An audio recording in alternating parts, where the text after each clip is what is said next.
នេះជាទេសភាពខេត្តកំពតពេលរាត្រីខ្ញុំជីធ្វើដំណើរតាមផ្លូវថតបណ្ដាវីដេអូឲ្យ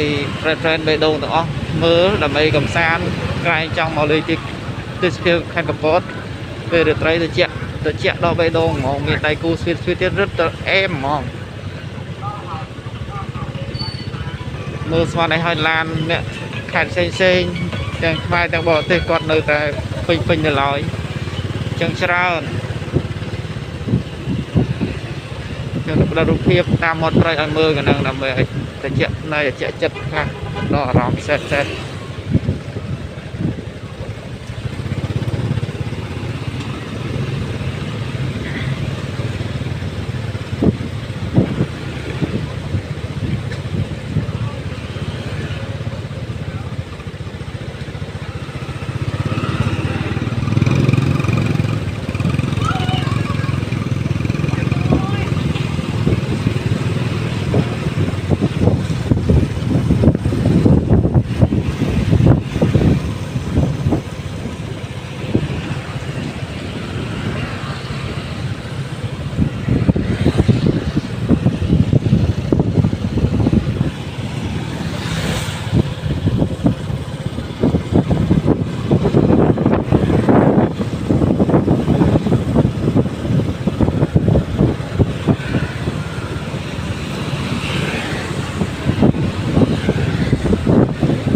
ចាស់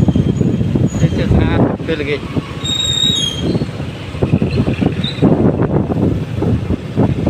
ស្អាតដល់កាត់ផ្លូវស្អីគេលក់ដូរតង់ជាសាជីស្អាតពេលល្ងាច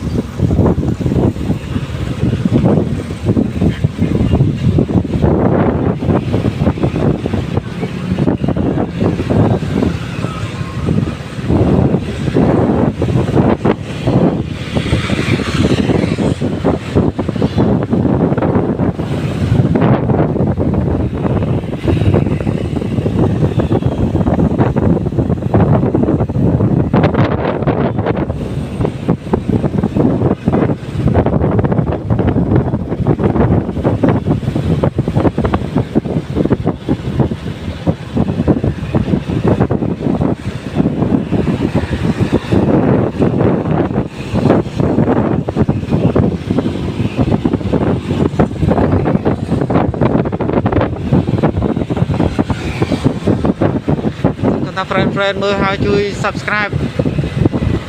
ចុចបេះដូងឲ្យម្នាក់មួយផងដើម្បីជាកម្លាំងចិត្តការធ្វើវីដេអូថតទេសភាពស្អាតឲ្យមើលនៅខេត្តកំពតទៀតដើម្បីបង្ហាញពីការអភិវឌ្ឍការរីកចម្រើននិងអរគុណច្រើន friend ចាំបេះដូងនោះស្ពានថ្មីនេះឆ្នេរខ្សាច់ថ្មីដែលអភិបាលខេត្តលោកបានកសាងនិងអភិវឌ្ឍជាស្នាដៃថ្មីសម្រាប់អ្នកទេសចរមកទស្សនាកម្សាន្ត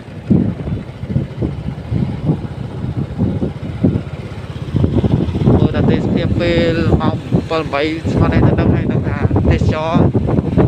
មានការទាក់ទាញប៉ុណ្ណា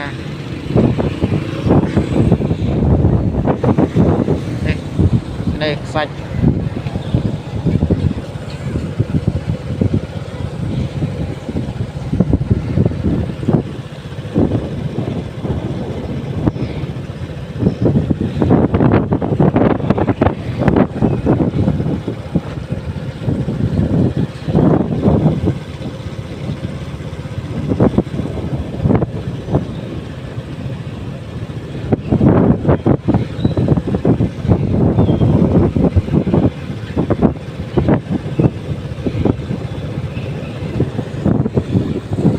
ជារូបសាជី